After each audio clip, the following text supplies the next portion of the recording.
Aiwa bi 8 mars okumu kono amina nyashi musula kamuno ma odeye musomunu yere be jago misenu ke inafo na fe firila u fukata se yiride firila uma ani musomunu yere be so kono no buruti chawla fukata se anga du deme diuma bawu tuma be abifo 8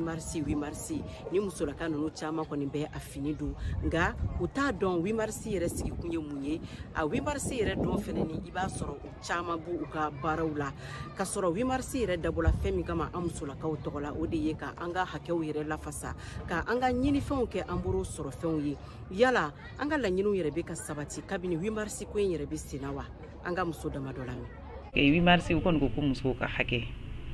anga hake defa ma defan ko so be nere ka haki nana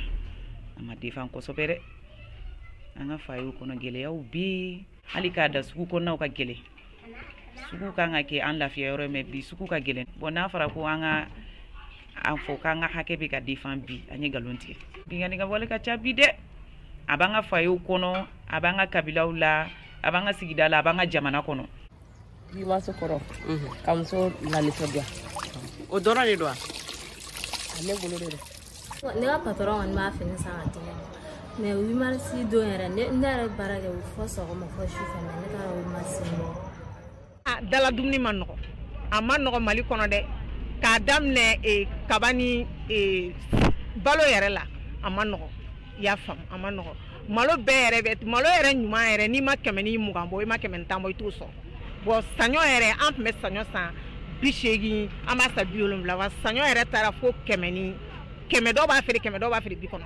sanyo bula donc balo gela kone anteso ko fo man ko o muso de be toblike muso de be fembeke chaw day nu en nasongo bakele mbo ka bandron abana olu be fangele mbo an re be fangele mbo sina muso takele mbudi sina para bisika no ya bulu chomina anga foi manu ka ambulu foi manu ko muso wala re pa doni re girima mawara muso tayibi deme wale ka cha adola ambisika hali barake bulu do soro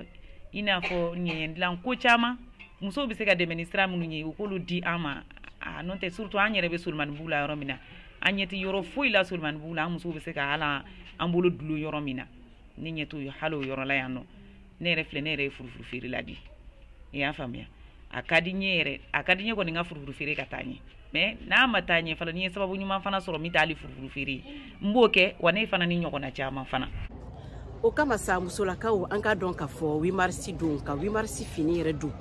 ka nyana jaw ke ka balani show fo ka buguri wuri anko o te bashiye ga an ka don ka fo ko 8 mars ye donye an ga dama kashi dondo yasa kan la nyino yere sabati o kama ambe wele bla muso jekuluma munu yere sigilendo muso ka hakew yere la fasali kama mali jamana kono yanno o ka jigi kana duguma muso ka la halew nyini ka don ku ka degu nyini ka don ku ka toro nyini ka don yasa ka demedu uma alisa Mariam Kuyate segesi kala silikandu kabobama